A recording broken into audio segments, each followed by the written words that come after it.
Shalom God's Lovers, bertemu kembali dalam program Words from Heaven bersama saya Pastor Rago Lewi.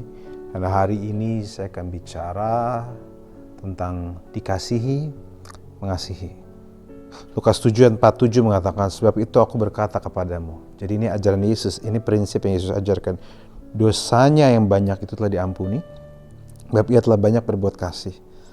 Tetapi orang sedikit diampuni, sedikit juga ia berbuat kasih. Nah, bahasa Inggris yang mengatakan ada statement yang menarik, yaitu those who forgiven much will love much. Those who forgiven less will love less. Nah, dan di sini ini mungkin tidak semua orang mengerti hal ini.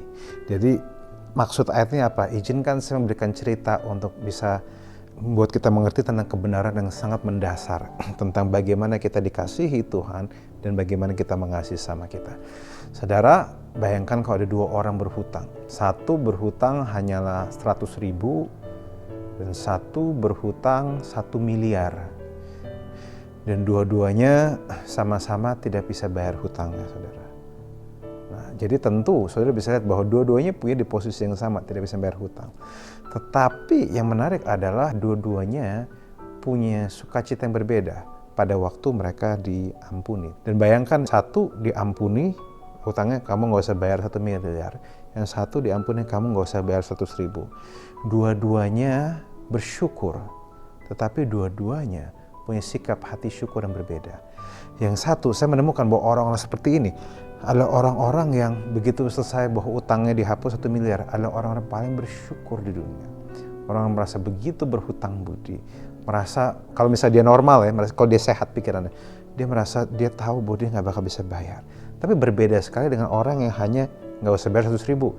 Beberapa orang seperti ini malah orang yang seringkali menganggap remeh hutang mereka. Orang-orang yang biasanya minta pinjam duit 100.000, biasanya ada orang-orang yang paling gak tahu diri. Bahkan seringkali pada waktu Anda minta bayaran utangnya, mereka bakal lebih galak. Tunggu, kan saya bilang saya akan janji. Jadi yang utang siapa, yang galak siapa gitu. Akhirnya saya makan berkali-kali bilang sama orang, kalau kamu mau kasih pinjam uang, lebih baik kamu gak usah kasih pinjam, tetapi kamu kasih aja ke mereka yang sebisa kamu. Jadi biar kamu gak usah kepikiran lagi gitu maksudnya. Kan belum tentu orang bisa bayar. Nah, poinnya adalah saudara, ada sebuah pola yang mengatakan bahwa kalau yang orang merasa diampuni besar pelanggarannya, atau uangnya, maka dia akan begitu mengucap syukur, menghargai luar biasa. Tapi kalau misalnya yang satu itu dia merasa kurang diampuni atau dia merasa utangnya terlalu banyak, sukacita yang dia dapatkan pada waktu utangnya dilepaskan itu jauh berbeda. Saya mau bahas seperti ini. Seringkali saya nggak heran ada orang-orang yang seringkali yang merasa diampuni banyak oleh Tuhan, ada orang yang mudah mengasihi Tuhan, dan orang merasa diampuni sedikit oleh Tuhan, yang merasa dosanya nggak terlalu banyak. Ya, saya mungkin orang berpikir, ya saya berdosa tapi nggak terlalu banyak lah. Tuhan nggak bayar saya kemahalan gitu. Walaupun sebenarnya itu salah, saudara, pemikirannya. Tidak ada orang biadab seperti itu. Roma 3:23 mengatakan semua manusia telah berdosa dan telah kehilangan kemuliaan Allah. Semua telah kotor, semua telah najis. Tidak ada dosa besar, dosa kecil. Semua dosa cukup membawa kita pada kebinasaan. Tapi ada orang tidak mengerti tentang ukuran dosa. Padahal dua-duanya sebenarnya berbahaya. Dua-duanya bisa membinasakan. Nah, jadi poin saya adalah seringkali orang yang merasa diampuni banyak mengasihi Tuhan banget, makanya nggak heran orang-orang teroris atau orang yang dulu habis menyiksa hamba-hamba Tuhan. Saudara mungkin bisa lihat Paulus begitu bertobat menerima Yesus, dia jadi rasul yang paling gila yang memberikan nyawanya bagi banyak orang.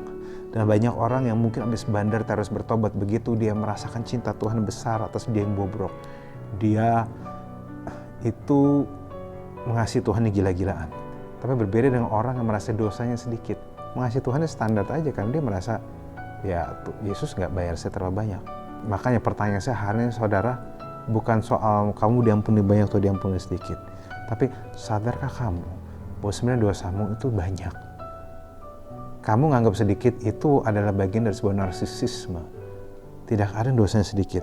Dosa itu kadang seperti 3 gelas air. Yang satu kejatuhan kodok mati, yang satu kejatuhan kecoa mati, satu kejatuhan lalat mati. Yang mana yang kamu nggak mau minum? Tiga-tiganya nggak mau kamu minum. Kenapa? Karena tiga-tiganya telah terkotori, tiga-tiganya telah nggak bersih, dan tiga-tiganya punya kuasa untuk membinasakan atau membuat perutmu bermasalah. Tiga-tiganya harus dibinasakan, dalam arti dibuang. Jadi jangan pernah anggap remeh dosamu kecil. Orang yang tahu bahwa Tuhan mengampuni dia banyak adalah orang yang akan bisa mengasihi Tuhan. Jika saudara merasa kurang mengasihi Tuhan, kadang saudara perlu berpikir, saudara sadar nggak saudara diampuni dari apa? Saudara diselamatkan dari apa? Nah, kita bilang dosa adalah hutang. Hutang tidak bisa diselesaikan dengan berhenti berhutang. Hutang hanya bisa diselesaikan dengan ada yang membayar. Dan tidak ada yang membayar, tidak ada yang bisa membayar sampai Yesus turun datang dan membayar hutang dosa saudara. Saya harap ini bisa jadi pemikiran bagi saudara. Jika saudara nggak mengasihi Tuhan, kau perlu merenungkan kembali hidupmu. Bahwa sebenarnya kau orang berdosa, kau orang bermasalah. But God dies and lives for you. Mari kita berdoa. Tuhan, hamba-Mu susah berbicara. Biarlah kami menyadari bahwa kami sama seperti perempuan berdosa ini. Bahwa kami banyak berdosa, tapi Engkau mengampuni kami. Biarlah kami menyadari, biarlah kami punya humility untuk menyadari bahwa dosa kami banyak dari yang kami kira. Tetapi kasih karunia lebih besar daripada yang kami pernah bayangkan. Thank you Lord, di dalam nama Yesus, amin. God's lovers, diharapkan membagikan link YouTube renungan ini kepada saudara, kerabat, dan teman. Terima kasih, Tuhan Yesus memberkati.